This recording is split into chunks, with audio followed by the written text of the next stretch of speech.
Good evening, and welcome to Talk Show on Arthritis, an initiative by Integrated Health and Wellbeing Council, supported by Manipal Hospitals. I'm Riddhi Lakra, Assistant Editor, IHW.TV. On the occasion of World Arthritis Day, we have gathered here to create an awareness about arthritis and its impact on one's life, and educate people about the symptoms, preventive measures, and given guidance or for the early diagnosis to cope up with the disease and even the further complications. Arthritis is an inflammatory joint disorder which affects the joints, tissues around the joint, and other connected tissues, causing joint pain and stiffness. More than 100 types of arthritis exist, but most common are the osteoarthritis and the rheumatoid arthritis. Due to the lack of the awareness and the support, arthritis and its related conditions has crippled much life around the world. It is important that we create awareness about the disease and we know the early symptoms so that we can manage it. To talk about the identification and the management of arthritis, we have with us doctors, including we have with us Dr. Uh, Benzina Pinto. She's a consultant immunology and rheumatology, Manipal Hospital's Old Airport, Sajapur. We have with us Dr. Abhishek Patil. Dr. Patil is a consultant rheumatology, Manipal Hospital's Old Airport Road and Jayanagar. We also have with us Dr. Anand P. Rao. He's also a consultant, pediatric rheumatology at the Manipal Hospital's Old Airport Road. Lastly, we have with us Dr. Srijita. Dr. Srijita KS is a consultant. She's a rheumatology at Manipal Hospital's Old Airport Road. Thank you so much, all doctors here, for joining us. And as we celebrate this World Arthritis Day, it's a very important topic that we all discuss about this, create awareness about this. So, firstly, I should want to start with Dr. Srijita to understand what exactly is arthritis and what are its common forms. So arthritis, as the word denotes, it is derived from two words, arthros and itis. It means inflammation of joints. So it's literally an inflammation of the joints. So there are many different types of arthritis. We can classify it based on the types of joint involved, the cause of the arthritis, duration of the arthritis, etc. So when we talk about arthritis, it can be depending on the number of joints involved, it can be a monoarthritis, that is only one joint is involved. Then up to four joints may be involved in an oligoarthritis. If many joints are involved, it is a polyarthritis. And also it can be acute in onset. It can happen suddenly or it can be chronic. It can be present for more than around 1.5 months. And again, it can involve the small joints, that is the hand and toe joints, or the large joints like the wrist, the elbow, the knee, ankle, etc. Or it can involve the axial skeleton, that is the back, the lower back, or the neck. So these are depending on the location of the joints and the type of this. And based on the cause of arthritis, it can be inflammatory arthritis, which is what we are more concerned about on this day. There is an inflammation of the synovial lining of the joints, which is a layer that surrounds the synovial cavity, lines the cavity. Plus, it can be other causes are degenerative, like as the age goes on, there will be damage in the joints, or an infective, when an organism infects the joint cavity. So these are the main types of forms of arthritis. Thank you, Dr. Srijita. Dr. Abhishek, I want to come and ask you, Doctor, like, why is it so important? Like, and what is the importance of early diagnosis in arthritis? We spoke about the types of the arthritis, but why do you think the diagnosis is very important for arthritis? So, Ms. Riddhi, it's true for many medical diseases. Any medical disease you want to catch at the earliest. So holds true, particularly true for arthritis. So as Srijita mentioned, there are so many different types of arthritis which affects different part of the body. When you allow this inflammation to go on for a long time, it can have the tendency to cause severe irreparable damage to the joints, leading to deformities. Well, that's one picture of the spot.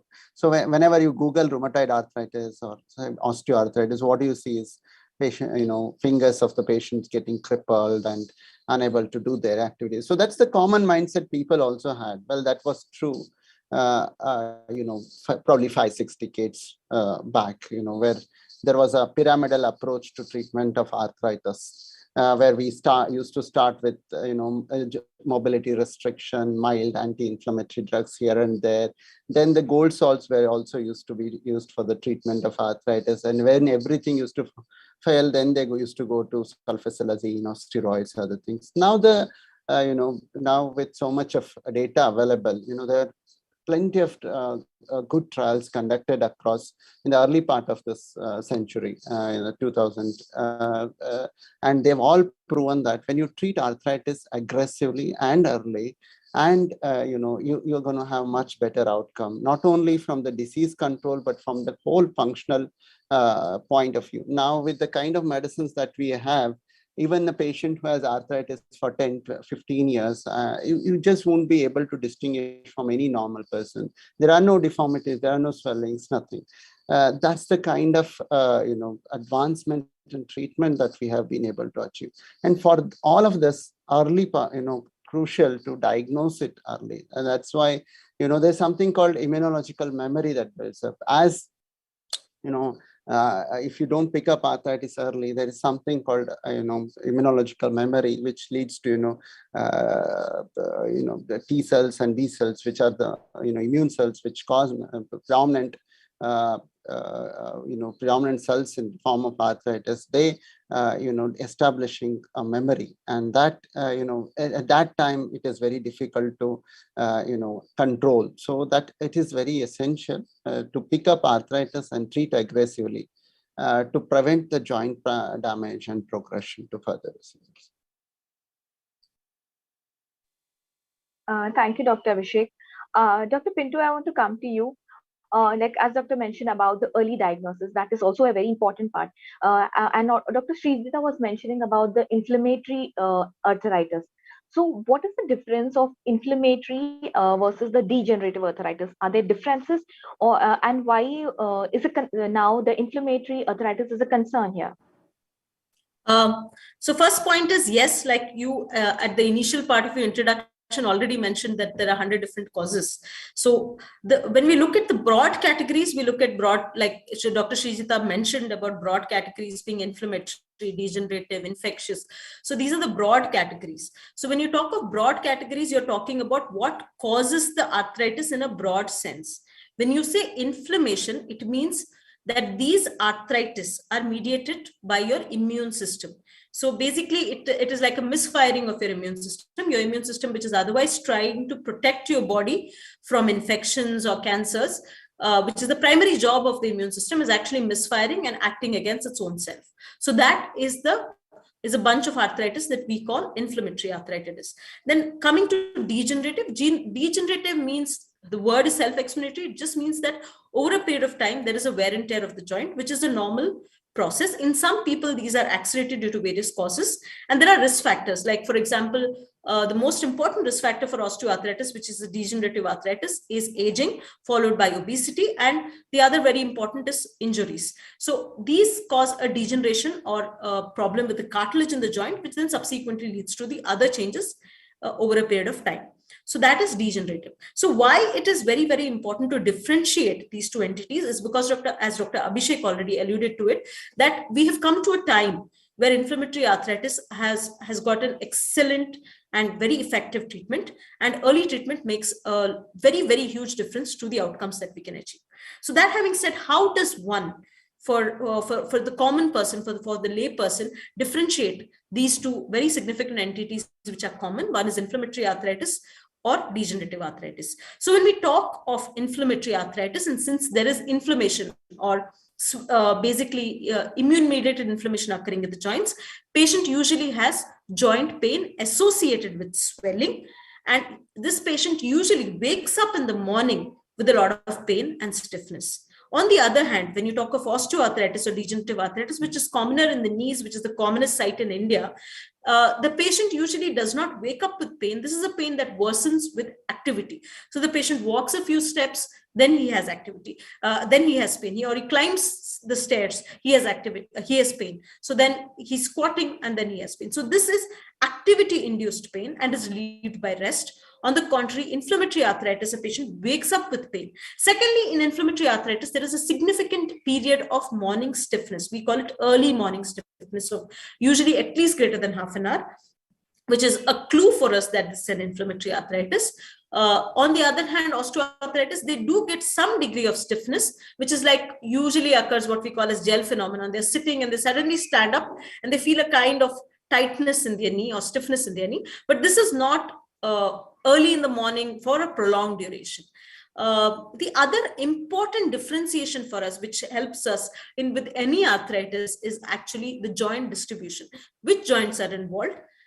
Usually small joints of the hand, many joints involved simultaneously, symmetrically, that is both sides, is a clue for us for rheumatoid arthritis. Various arthritis have various sorts of presentations. That is why the differentiation is, it's very important that the differentiation is made by a clinical expert on this, because these small subtle points help us to actually differentiate between an inflammatory and degenerative arthritis. And this remains largely a clinical diagnosis. I want to stress on that. This largely remains a clinical diagnosis. You cannot order an arthritis panel and get a diagnosis, unfortunately. Thank you, Dr. Pinto. Thank you for making us understand what is the difference, and it is very important that there should be a clinical supervision to understand the different types of arthritis. Also coming to Dr. Anand. Dr. Anand, in case of the children, to understand what is a juvenile idiopathic arthritis, and how is it different from a regular arthritis of the elders, what we see? Thank you, Vidhi. So, juvenile idiopathic arthritis is an inflammatory arthritis seen in children typically less than 16 years of age. And it tends to be diagnosed when you have joint swelling or presence of joint pain or presence of heat, decreased movement of joint, at least for a period of 6 weeks. Now, juvenile idiopathic arthritis is not a single disease once again.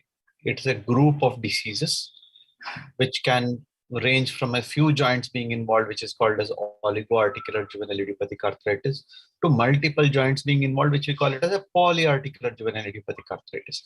Now, you have a variety of arthritis which comes with typical fever also, which is called as systemic onset juvenile idiopathic arthritis.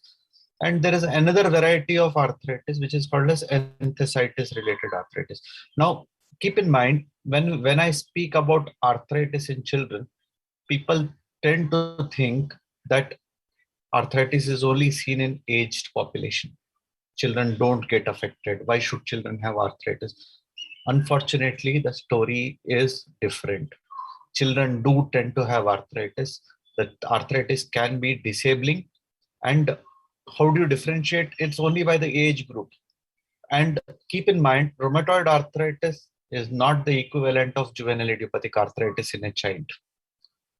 Juvenile idiopathic arthritis is a slightly different disease. There is only one variety which resembles rheumatoid arthritis. The rest of the arthritis are different. And it's important because children have a much longer lifespan and a longer longevity is much longer. Unless you control the disease earlier, they're going to have significant impact on their lives and their lifespan too. So it's important to pick them up and treat them early.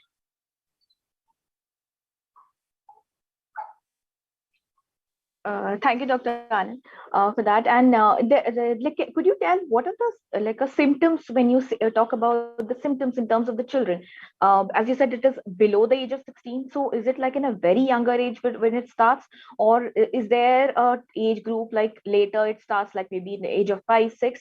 When can the parents can see the symptoms of this? Typically, when you have a young child, let's start with a child who's less than 5 years of age. They can't localize their pain as well. Many of these children tend to have, as Dr. Benzita was mentioning, tend to have early morning stiffness. They have difficulty in getting out of their beds. Children tend to start playing a little bit less, tend to have an abnormal gait. Their walking style changes.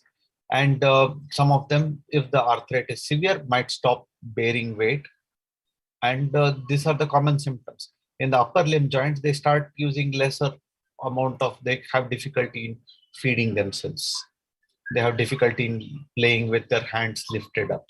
They have difficulty in doing namaste. So these are the usual features of a younger child. The older child will be able to articulate and tell us, no, I have pain here, I have stiffness. When they sit for a long time, they have difficulty in walking about, which is called as gelling. Early morning stiffness tends to be there. The joints tend to be warm and they tend to be swollen. So they have difficulty in sitting down on the floor or standing up. These are the classical features which they come out with. And some children with enthesitis related arthritis might have difficulty in bending forward, picking up things from the floor, going up and reaching onto the shelves and picking up books from the shelves. These are the classical features. And systemic onset juvenile idiopathic arthritis comes like any fever, but the fever tends to be there for a prolonged period of time. Fever tends to happen at a fixed time in the day. And fever, once the fever goes off, the children tend to be back to normalcy. When they are sick, when they have fever, when the fever goes off, they are normal. These are the usual characteristics of the different types of juvenile idiopathic arthritis which we encounter in children. Thank you, Dr. Anand, for that. Moving on to Dr. Abhishek. Dr. Abhishek, there are a lot of common myths around arthritis. Starting from a lot of people would say that as you grow old, you would get arthritis. You're not having proper food, then you are going to get arthritis. You have vitamin D deficiency, then you're going to. So, what are some of the common myths that we do have around arthritis that and associated with arthritis? Yeah, thanks. Thanks for Riddhi for pointing out vitamin D. The first thing I think I can start with that. Vitamin D deficiency does not lead to arthritis per se. It leads to arthritis is a joint related problem, whereas vitamin D affects bones. So vitamin D deficiency can cause something called osteoporosis, in which there is a weakening of the bone, which leads to increased susceptibility to fractures. And another problem with vitamin D being used, whenever you check vitamin D, you probably would have said everybody's vitamin D comes low if they have not taken a supplement in last 1 year or so. Vitamin D in Indians, active vitamin D tends to be normal. The actual vitamin D that we measure tends to be low, which may not be very significant. This I'm highlighting from our own research, where we published a paper also that vitamin D tends to be very low, even in healthy individuals. So it is not a cause for arthritis. Yes, one should have adequate intake of calcium, vitamin D, and all those micronutrients, true, but it's not the reason for arthritis. So arthritis means there is a joint, whether it's degenerative or it's an inflammatory. And one more important thing, I think that's been highlighted enough, that arthritis can occur at any age. Don't be under the impression that you should start getting arthritis only after 50 years of age. There are many forms of arthritis which can occur from the first year of life. I'm sure Anand sir would agree with me. And then there are another thing that I commonly come across is regarding food. I mean, that's where I think most of the misconceptions lie. That there are some. If you start Googling arthritogenic diet or what diet should arthritis patients follow, and then your mind gets blown away with the number of items that are restricted. Then there is nothing to left to eat. Only khichdi is left to eat. That's all. I mean, if you start following through Google. So arthritis. One thing I strongly want to say is that you should follow a balanced diet, which is a mix of proteins, vegetables, and carbs and lipids. The way I tell for my patients, so arthritis, whatever food is good for me is good for you. It's as simple as that. It should be balanced, like what we take. Protein should not be restricted. That's one thing I want to highlight. Except for some form of arthritis called gout, where we particularly restrict only red meat and some exotic seafoods. Other than that, there's no need for restriction of protein. So if you restrict proteins, you are depriving your body of the essential nutrients. Your muscles go weak, and any weak muscles further puts extra strain on the joints, and your arthritic joints are going to suffer furthermore. So there is no need to restrict proteins. I do believe that, over the years I have realized that there are some patients where their flares of arthritis coincide with food. I mean, it's individually different for each patient. For example, there may be some patients who would keep, telling you that potato flares of my arthritis. Although there is no scientific explanation for this, but the only thing that we actually restrict in arthritis per se is tobacco. That's all. But if you experience, if you take potato 10 times and then you experience flare up in your joints for, due to that suddenly, then better to you just, for that patients, you might avoid that particular food. But there's no need to restrict chana, dal, and every other vegetable just for this purpose. And, it's you have to choose your own food. There is no need to worry about which food. Usually we don't, we say that we not to restrict any kind of food for arthritis. Third thing is regular exercise. I think one more thing, it's very easy to push the patients into this block of mind. So some patients, predominantly a kind of arthritis, spondyloarthritis, typically occurs in young males and females, presenting with severe morning stiffness, back pain. And usually what happens is, a common impression is all back pain is disc-related pain. So they can frequently get this advice, just rest for 2 to 3 months, you take leave and lie at the bed for 2. It's the worst advice one can give to a patient with arthritis. It's going to further exacerbate. So whenever there is an arthritic joint, always try to move that joint. You might, severely damaged arthritis, you may take the help of a physiotherapist and do it in a way not to hurt the joint, but always try to move, build muscle strength, and go about. So I think these are some things that we need to address strongly in the general public. Thank you, Dr. Abhishek. Dr. Pinto, coming to you in the same lines about the common myths. So is there a thing that the people who are doing a lot of exercises and a part of sports also, in future, they would also have sort of a arthritis because they have been practicing so much and they'll be doing a lot of exercises? Is there a thing like that? So that is, let's just say that that's partially true, that yes, when you do incur joint injuries, for example, when you have sports injuries, you have ligamentous tears or you have meniscal tears of the knee. So knee is a very mobile joint, right? So because knee is a very mobile joint, it's also prone to a lot of injuries. And because those, as we age, those injuries along with the degeneration of the cartilage can predispose you to osteoarthritis.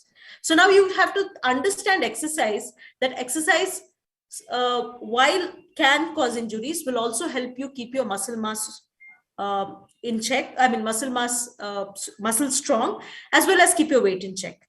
So that is very, very beneficial to your joints. So I think while there has to be a focus on knee protective exercises, we call this strategies of protecting the knee.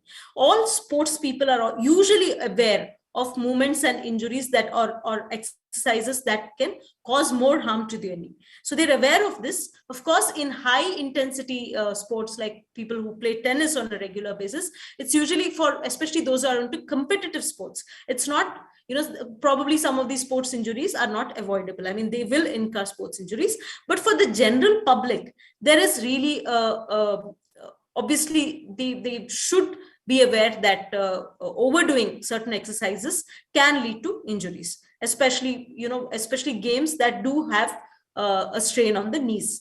But in the larger sense, when you look at it, keeping your weight in check as well as muscle strengthening is something that I think most of us focus so much on aerobic exercises, but actually individual muscle strengthening, like strengthening your quadriceps and hamstrings, which can actually share the weight of the body and thereby protect your knees. This is, I think, something that most of us don't do. Most of us don't really focus on building muscle and muscle strengthening. We're all focused, like we probably go for a walk, we probably play a game, but muscle strengthening is something that will also help us keep, because muscles are actually supporting joints. So this is, and if you do have changes of osteoarthritis, avoiding certain activities would be done, and we would individually advise a patient depending on the joint involved as to what would be beneficial or harmful. So yeah, that's in brief about sports injuries.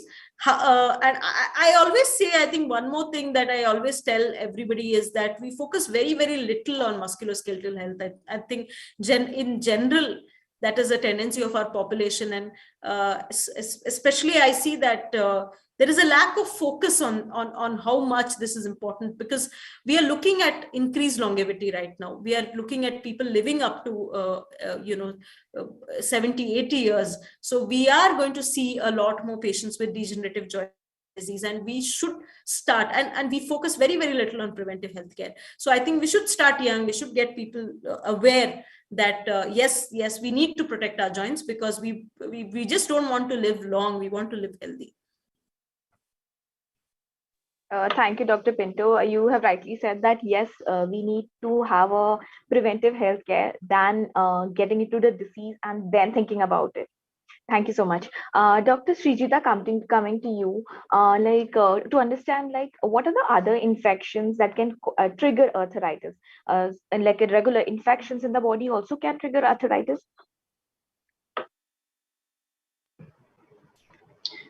Usually viral infections are known to trigger some autoimmune diseases may be triggered following a viral infections.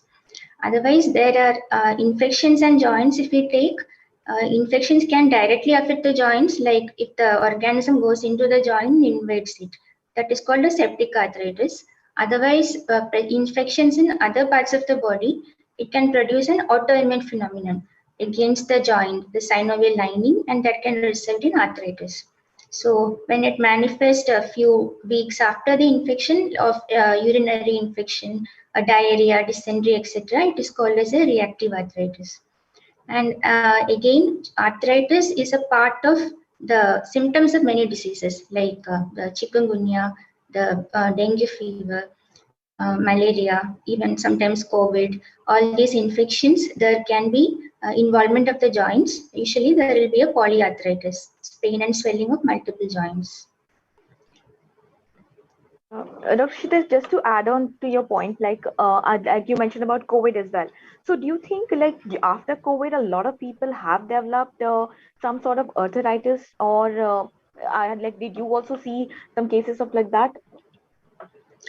Usually post-COVID, patients have more of pains rather than the swelling and inflammation of joints. It's called as arthralgia and myalgia, pains of muscles as well as joints. That is what we have seen more rather than an actual increase in the arthritis as such incidents after the COVID. Okay, thank you so much, Dr. Shreya. Dr. Anand, coming to you, we were talking about in terms of the children. So what are the different types of a juvenile idiopathic arthritis, and is it what are the common ones which is very common here in India? As I was already mentioning, Riddhi, the common varieties which we see are oligoarticular, wherein you have 4 or less joints being affected. Polyarticular, wherein we have 5 or more joints being affected. And there is something called as systemic onset juvenile idiopathic arthritis, which comes with arthritis with a fever, with a rash, which can be seen in a certain proportion of patients. And there is something called as enthesitis related arthritis, wherein you have joint involvement as well as enthesitis, wherein there is tenderness in the places where the tendons go and attach to the bone. So these are the 4 commonest varieties of juvenile idiopathic arthritis. And in our setup, different centers have different varieties which are more common. In our setup, what we are seeing at Manipal is that systemic onset juvenile idiopathic arthritis tends to be the dominant variety. Out of about 700 odd patients of juvenile idiopathic arthritis, about 35 to 40% of our patients tend to have systemic onset juvenile idiopathic arthritis, which typically comes with a febrile illness, fever, with joints, with some rashes, with liver and spleen enlargement. That is the commonest variety which we see. Doctor, Anand, when we talk about the causes, so what are the causes? Like, is it mostly genetic in terms of the children, or do they develop over the years? What is it?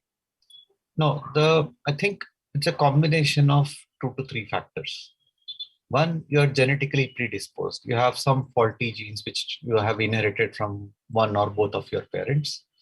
Research is going on to see which genes are more classically associated with the juvenile idiopathic arthritis. Each of these varieties, which I just mentioned, have a particular predisposing gene. And when this individual with that gene is exposed to probably a viral infection or an environmental influence, it brings a cascade of events which Benzita was beautifully relating to, which causes a inflammatory disease wherein your white blood cells go into a overdrive and cause destruction of the joints. So the terrorist like buildup is there in the gene, and you just need one trigger to set off a sort of a revolutionary process which causes more damage than good to many of these children.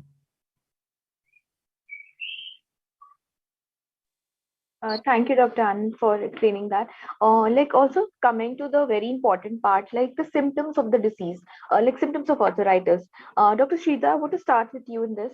What are the various symptoms we see, like if somebody is having arthritis, and is there a particular age group that we see, or like after certain age only we get to experience arthritis, or what is it like? So as Dr. Benzita has already mentioned, the main symptoms of arthritis are pain and swelling. Pain, swelling of the joints along with stiffness. Especially in an inflammatory arthritis, there will be early morning stiffness, that is after a period of inactivity and sleep. Patient will have a difficulty in starting normal movements. Usually if it is more than 30 minutes, it is significant. And this pain and red can be also associated with local redness or rise in heat, the warmth of the joints also. So it has been stressed upon already, there is no particular age group, and arthritis can affect any age group. And as Dr. Anand has already mentioned, the symptoms in our children can differ because they may not be able to come out with the complaint of localized pain or early morning stiffness. So it may manifest differently. In adults, the typical symptom is this early morning stiffness, pain, and redness in an inflammatory arthritis. And as in degenerative arthritis, it will be more induced by activity. Pain will be increased by activity, whereas in inflammatory arthritis, usually the activity exercises will give relief to the pain. And another symptom is these are in regarding to the small and large joints like the hand joints, knees, etc. And another is spondyloarthritis, where you have the back pain. It is known as an inflammatory back pain. Like when the patient gets up in the morning again after a period of inactivity, there will be a stiffness in the joints, unable to start, bend forward, etc. So these also are, it improves with activity and worsens with rest. That is a typical feature of inflammatory arthritis. Then again, the degenerative arthritis pains, it will be obviously that kind of pains will be more, mechanical pains will be more in a older age group. Those who have already had a long-standing arthritis disease, damage to the joints, or athletes with a lot of trauma to the joints. That is one thing.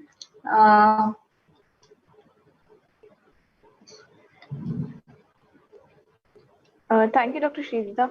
Dr. Pinto, I want to come to you in the same lines, like Doctor mentioned about the symptoms about like in terms of the arthritis only. So is there a difference between orthopedic symptoms and rheumatology symptoms?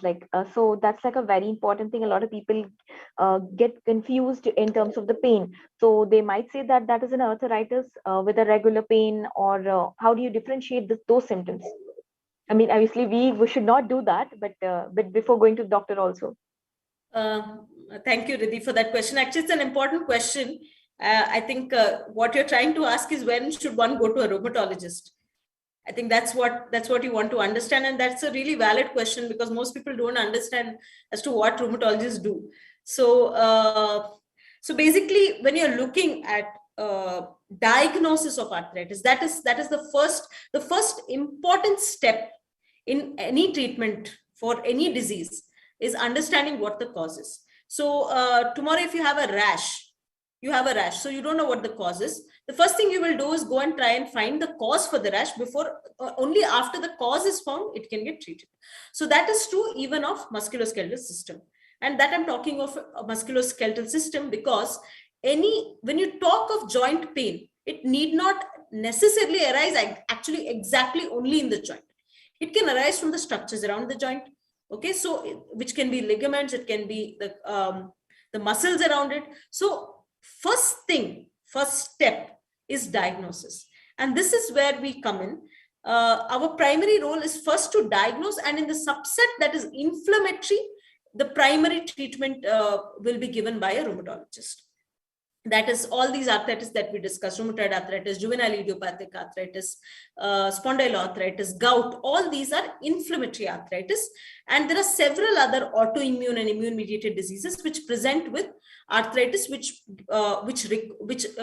some of which can be life threatening, also life and organ threatening, which are picked up, which come with the first symptom of arthritis. So that is exactly the role of a rheumatologist, is to give you the correct diagnosis. Once the correct diagnosis is done, there is currently a need for an early and aggressive treatment, as that Dr. Patil has already highlighted, because that is what improves outcomes. So the first thing is diagnosis. So when you have a joint region pain, where a diagnosis is not yet established, you need to see a rheumatologist to get a diagnosis for that pain. On the other hand, when you have a fracture, it's clear cut, or obviously that will be attended to by a orthopedician. There are many other orthopedic conditions I'm not going to get into individually, but predominantly joint region symptoms are attended to by rheumatologists. So Doctor, Pinto, I'm just curious, so if somebody is having a normal pain, so they only go to a orthopedic and not to a rheumatologist, So madam, sorry to interrupt, but there is this terminology called normal pain is something that is that creates ambiguity. If you're trying to say that if you have body aches, whom should you go to? Well, for like the knee pain, people do they generally go to an orthopedic. So is it like a procedure that they go to orthopedic, and after a certain diagnosis, then only they are being recommended to you for the further treatment, or how is it like? So ma'am, see, that is what I'm trying to tell you, Riddhi. The thing that what we see in practice, I'm saying what we see in practice, unfortunately, is that most rheumatoid arthritis or other inflammatory arthritis come to us extremely late. And this is because these symptoms get missed. So a patient can present to anybody. They can present to a rheumatologist, they can present to an orthopedician, they can present to their physician, they can present to their general practitioner with a symptom. But then a symptom has to be, if there is no reasonable explanation for it and requires further evaluation, that would be dependent on the assessment of the person seen. Now, if there is a joint region problem, or if there is a swelling and pain in the wrist, and if somebody sees their general practitioner, and if there is a suspicion of arthritis, that person should be referred ideally to a rheumatologist so that an evaluation is done to diagnose what the cause is. So when you're talking of just a general symptom, this becomes very difficult. There is nothing called a general or a normal pain. Whether the pain is normal or not can only be assessed after a certain amount after a clinical examination. What a rheumatologist does is tries to give you a diagnosis for whether this joint pain is inflammatory, degenerative, or what is the cause for the joint pain. And that is what our expertise is in, and subsequently treatment of these diseases. Medical management, orthopedicians focus on the surgical management of these diseases. For especially joint and bone region diseases that require surgical management. Okay, primarily inflammatory arthritis do not require surgical management. They are medical diseases which are medically managed. Thank you, Dr. Pinto, for explaining it so well, because there's a huge confusion amongst the people as well about this. Thank you so much. Dr. Abhishek, coming to you regarding the diagnosis part. Like as Dr. Pinto said, there is a diagnosis procedure that happens. So what are the different diagnostic modalities in the treatment procedure for arthritis? Riddhi, I think Bensita really highlighted it very beautifully. Whenever I just want to add on one thing, whenever if you have a chest pain, you go to a cardiologist, right? You don't go to a cardiothoracic surgeon. So treat rheumatologist in the same measure, I feel. Previously, there was some, a lack of rheumatologists across India, but that's being rapidly filled up. Hopefully, we'll have enough expertise spread across every part of the country so that this could be addressed. Now, coming to your question as such, diagnosis for us, all of us spoke so much heavily about symptoms because that's the most important aspect of diagnosis for us, proper history taking and physical examination. Because without history taking, if we keep on ordering the rheumatological tests, then we surely end up getting confused ourselves. For example, it's always a case-based diagnosis that is made. I mean, history and examination-based diagnostic tests that we order. To just name, there are innumerable immunological tests, inflammatory markers, X-ray, MRI, CT scan, ultrasound, musculoskeletal ultrasound. That's a niche specialty that's coming up, and we are using it. MRI, musculoskeletal MRI, nail fold capillaroscopy, fluid aspiration, microscopy, PET scan, and there are so many other diagnostic modalities we use for individual diagnosis, but it always based on the presentation of the patients. For example, this kind of a query we come across a lot. Unfortunately, now what is happening is rheumatoid factor, ANA, which are actually specialized immunological tests, are being included as something called health check package. So what it leads to is terrible confusion among the patients. Someone with 55-year female who has knee joint pain, which is worst, as has been highlighted in the early part by many of our panelists, that typically osteoarthritis occurs in elderly age group, and it is pain which worsens while walking, gets better with rest, which is associated with morning stiffness of maximum of 5 to 10 minutes and no major swelling. So when you have a female like this and struggling, you know that it is osteoarthritis just based on history and examination. That 65-year lady who finds difficulty in pain while climbing stairs, otherwise level ground, she's comfortable, was wonderful at rest. And you know that it is osteoarthritis just based on history. And when you order an arthritis package for these patients, and you end up getting ANA positivity or rheumatoid factor positivity, and that leads to confused picture. So that is why, although we have innumerable investigations, we always used in a case-based approach. Always fine-tuned according to the clinical presentation of the patient. So that's what I would say about investigations. They should be judiciously and appropriately used to arrive at the diagnosis, best possible diagnosis. Thank you, Dr. Abhishek, for that. Going on to Dr. Srijita, we were discussing about earlier as well, whether arthritis is genetic or not. So you all mentioned that it is somewhere it is genetic, and there are other factors also. In terms of a life and age also, it is not. It's like very common to most of the ages, like. But to be specific, is at what time? So even younger people, in their 20s, 5s, and 30s, also can get arthritis, or do they get those symptoms only in certain diseases, like as you mentioned, in certain diseases, like the symptomatic diseases, like you see arthritis. So is that a thing, or do you see other sort of like in this younger age group as well? So coming to the age group, most of the patients with autoimmune diseases, they are of a younger age group, like in their 20s to 30s, and females are more affected. So actually, all these autoimmune diseases are a disease of the younger age group rather than an older age group, most commonly. Then second, coming to the genetics and lifestyle factors, As I already mentioned, these are all multifactorial. Like there is a genetic predisposition. It doesn't mean everybody who has a gene that contributes to a disease will develop it. It's like they have to be exposed to certain factors, a particular environment, certain infections, certain toxins like tobacco. Only when all of these come together, culminate, it will actually bring about the disease in a person.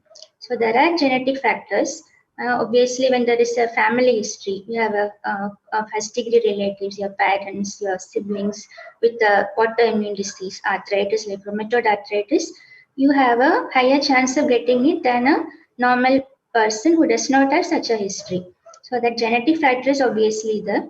And other environmental factors like this smoking, the tobacco use and all, they increase the production of autoantibodies in your body, and ultimately when it crosses the level, it will start manifesting as an arthritis. So that is one thing. And arthritis as such, we, as already mentioned, we have this inflammatory arthritis. There are a few types of this. This common names are this rheumatoid arthritis. And also we have this spondyloarthritis, both of which basically affects the joints. And arthritis is part of other autoimmune diseases like lupus, systemic lupus erythematosus. It can also present as arthritis. Then in gout, gout is a common disease which can be affected by the modified by the lifestyle. So gout, and there is psoriatic arthritis. So people may have a perception it is only the skin, only patches in the skin are there, but actually it can affect the joints also. It can cause psoriatic arthritis also. So the arthritis as such, it can be a manifestation of various other autoimmune diseases. Another is something called an adult onset Still's disease. Many such diseases can present as arthritis.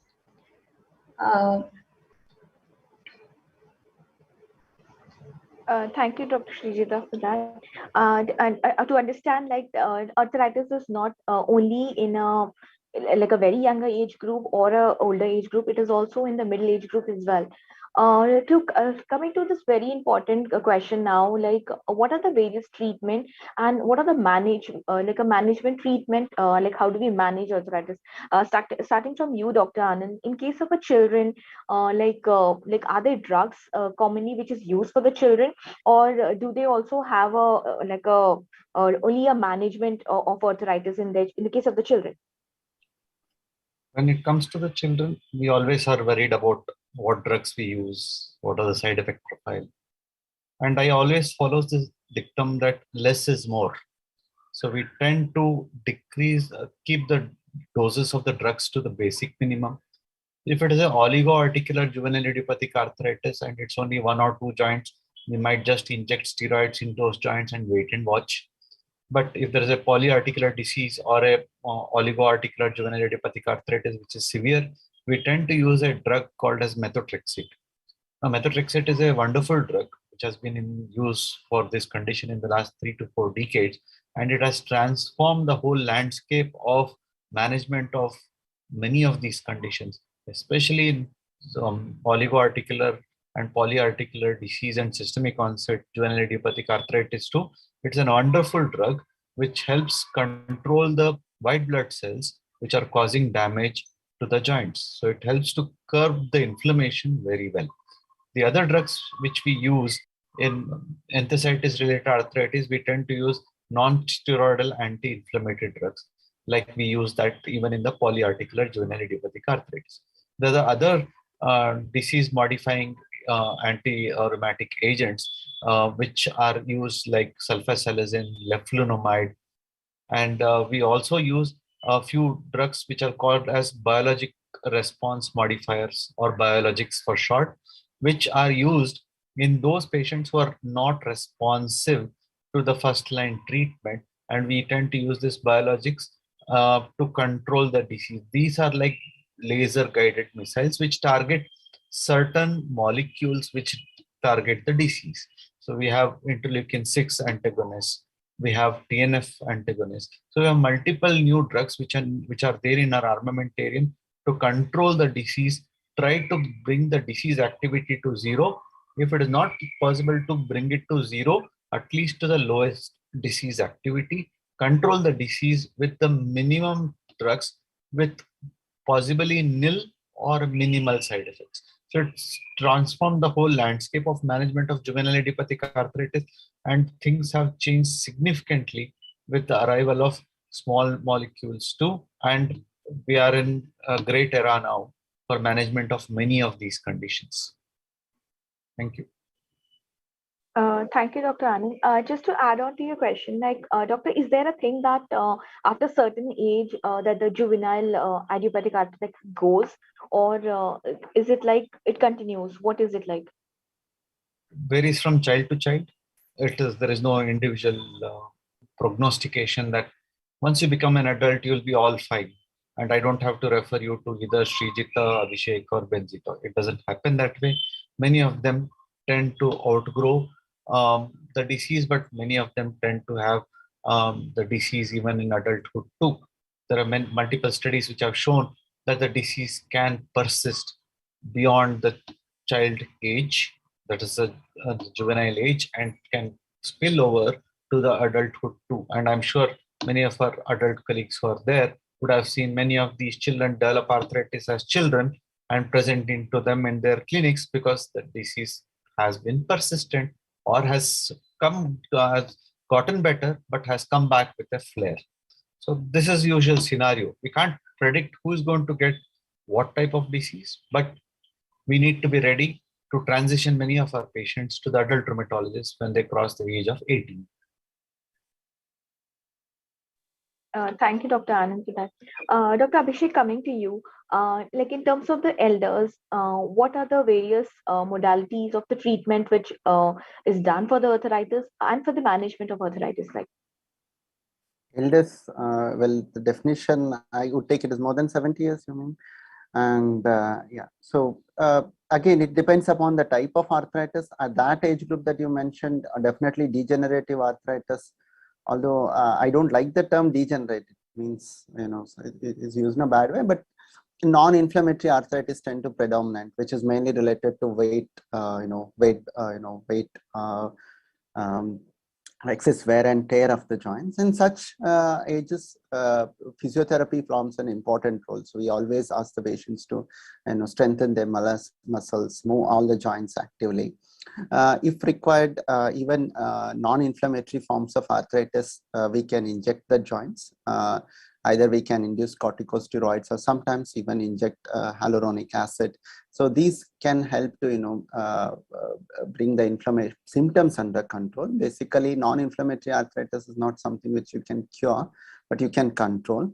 Then we also use some pain modifying agents, not painkillers, but pain modifying agents which carry the impulses from these joints to reduce the amount of pain that the patient experiences. There are various other forms of therapy also which we make use, may be useful in a particular patient, such as which we use maybe TENS or acupuncture and other things, which we take help of our physiotherapist to manage the pains in this patient. And when the disease is very severe and the patient is not getting better with any of these forms of treatment, then we finally move on to surgery. But having said that, there are other forms of inflammatory arthritis also, including sometimes even malignancies also can present as arthritis. So that's the particular age group in which I will be worried about. If the first time a patient with 75 years who's rheumatoid factor negative present with a severe inflammatory arthritis, these malignancies also sometimes can present as arthritis. So we do a thorough malignancy checkup in these patients.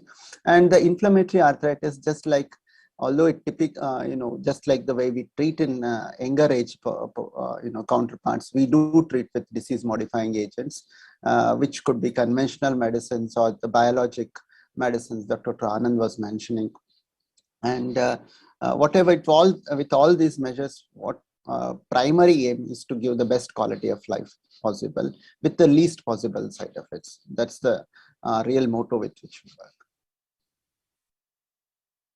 Thank you, Dr. Abhishek. Dr. Pinto, I want to come to you in the same lines of like about the treatment and the management. So, what are the other forms of apart from the drugs? What are the other treatment? As Doctor was mentioning about the other treatments like the physiotherapy and other the alternative therapies. So, are there other ways of changing the lifestyle as well? So, is that also a like a solution for arthritis treatment? Like, Okay, so I want to, Riddhi, that's a very important question because first I want to clarify that for inflammatory arthritis, and we have been slightly on focusing on inflammatory arthritis in this talk. So when it comes to inflammatory arthritis, we have to understand that the first and the most important thing is to get medical management, and those are the drugs that Dr. Anand has already alluded to, and they are common to both pediatric population as well as adults. There's Methotrexate that he spoke about, sulfasalazine that we call traditional synthetic DMARDs, and then we have biologic DMARDs, which he said with laser missiles sort of drugs, which are more specific. So drugs are central to the treatment of inflammatory arthritis, and no other modality mentioned here. Nobody should go back with the impression that with exercise, physiotherapy, or lifestyle modifications can replace medical management of inflammatory arthritis. That's the first important message, that medicines are important. Nobody should be under the impression that only lifestyle or only physiotherapy can do wonders in inflammatory arthritis. No, inflammatory arthritis, the central part of the treatment is medication.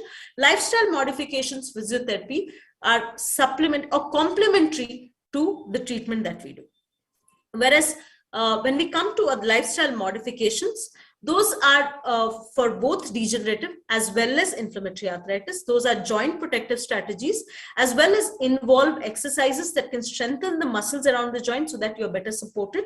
In patients with arthritis, obviously because their range of movement is restricted, or there is a limitation of the movement, range of movement exercises and muscle strengthening is very, very important. It is important that you learn these exercises from a good physiotherapist, because you already have a joint that is damaged.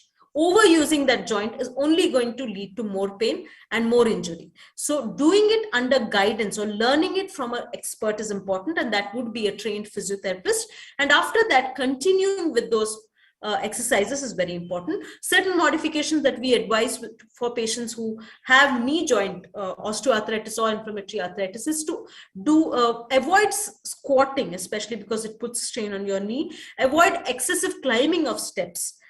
These are two important things that we tell them to avoid, because in India we are very used to sitting, we say chokdi maar ke baithna, sitting with our knees bent. So that one thing we tell patients to avoid, or even Indian toilets, because squatting is such an important part of that. So that we may tell them to avoid. The rest lifestyle modifications would be on weight reduction, which is very, very important, because when we especially look at knee, or especially the joints which bear weight, so if you take off some of the weight, the joint is protected. So simple, very, very simple logic. So if the joint has to be okay, you have to support the joint. Those the muscles will do around the joint, and you have to take off some of the weight so the load is reduced. So that will also protect the joint. And then we have to obviously avoid activities that put an excess strain on the joint. So those would be the joint protective strategies that we use. But again, to bring back the focus, it cannot, no diet, no physiotherapy can replace medical management for inflammatory arthritis. Thank you, Dr. Pinto, for that. And coming to an end for the session, I would like to get closing remarks from all of you, like on what exactly one should do, in terms of the treatment process, in terms of understanding and the awareness. What is the need of the awareness we need to create amongst the people, in both of the children and in the elders as well. Dr. Srijita, I want to start with you. Your closing remarks on this, Doctor.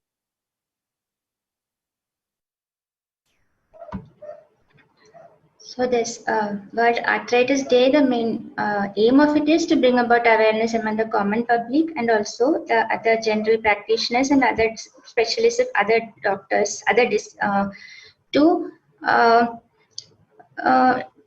bring about the awareness that there are these group of diseases called inflammatory rheumatologic diseases, and it is important to catch them early, start treatment early. And also, as for the patients, they have to they have to go to a rheumatologist early in the course of their disease. And also, they can always talk to their doctor. They can allay their doubts and this rather than listening to non-medicals and be under the fear of taking medications or damage by the disease and all. So they can be open to discuss with their symptoms with their doctors about the drugs, the mechanism of drugs, the side effects of drugs, and to always be compliant to the treatment, to follow the doctor's advice, take medicines properly, come for proper checkups, and not to stop medicine suddenly. That is one thing I would to do. Thank you, Dr. Srijita. Dr. Abhishek, your closing remark. I think one thing I want to say is that arthritis typically affects the female of the reproductive age group. So many females get affected during the reproductive part of life. And I see many of these, unfortunately, very unfortunately, but many of the females being abandoned by their families because she was diagnosed with arthritis.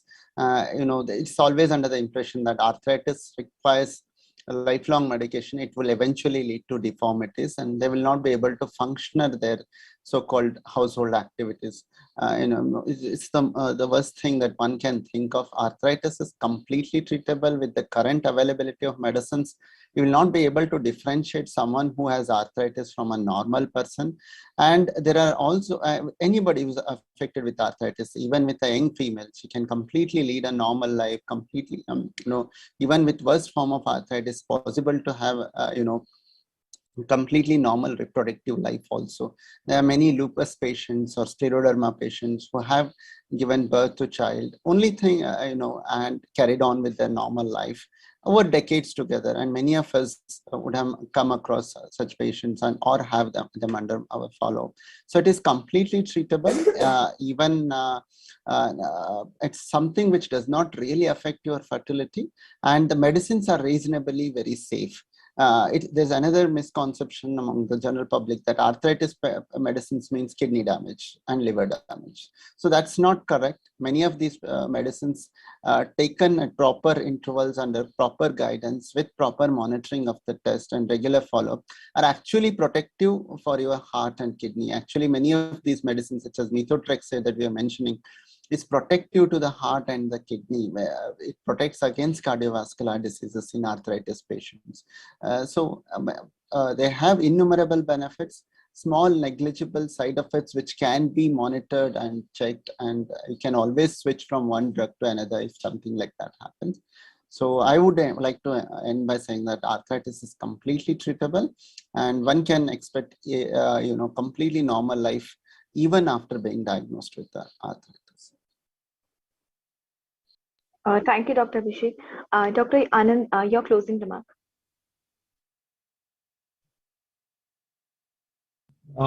First thing is, children do tend to get arthritis. It's not the aged who get arthritis. Children do get arthritis. It's important to pick them up early, treat them adequately, follow them up well, make sure that their growth happens normally, that they can be functionally normal, anatomically normal, and they can grow up into very healthy adults. And all these targets can be achieved. Now, we have come to an era wherein we have treatment modalities wherein we can reach that goal of blind shall see, the lame shall walk, the deaf can hear. So we are in that era wherein we have great outcomes. And it's important that we treat our children well, especially those with arthritis. Thank you. Thank you, Dr. Anand. Dr. Pinto, your closing remarks. So I think really the first and most important message that I want to give on World Arthritis Day, and this is for the general public, is arthritis is not one single disease. Let's stop talking about arthritis like one single disease. It is just a symptom of many, many diseases, and that's why it requires diagnosis by an expert. And one cannot diagnose this disease by just Googling their symptoms. It is impossible. A clinical history and examination is extremely important. You could be missing out on the window of opportunity for us to treat if you come late. So there is a huge window of opportunity, and like Dr. Srijita, Dr. Abhishek, Dr. Anand have all pointed out, we are really in the golden era where we can completely treat a patient, and you couldn't differentiate between a normal person and an arthritis patient. But that is, you have to give us time. You have to come early, and we should not lose this window of opportunity. There is a lot of hope. And this is a message to all arthritis patients out there that yes, you are in very good times. There is a lot of hope. Please see your rheumatologist early. Please be compliant to your medications and follow the few lifestyle modifications that we do tell you. And the future is very, very bright. Thank you. Thank you, Dr. Pinto. And thank you everyone for joining us this session. Like we are celebrating the World Arthritis Day, and it is very important that we understand what are the signs and the symptoms early, that it should be diagnosed early, and it can be managed and treated well. And as you all said, there is a treatment available for the disease. And in this era where the options of treatment are so much for everything, as Dr. Anand said, there is a treatment for everything on this earth. And I hope our like the health industry is working very well to give solutions to all these diseases. And it is time that we talk about these diseases so that there is much awareness about this amongst the people, and people do come to their experts and understand what is wrong with them and get treated. Thank you everyone for participating in this panel discussion. I would like to thank Manipal Hospitals on behalf of the IHW Council for this initiative. And thank you all the doctors, Dr. Anand, Dr. Abhishek, Dr. Benzita, and Dr. Srijita as well for joining us and talking about creating an awareness about a very important aspect that we are missing on. And that's a very important thing. Like in the future, we would see a lot of cases of arthritis. Thank you so much, everyone, for joining again. Thank you, Ms. Reddy. Thank you. Thank you. Have a great evening, everyone.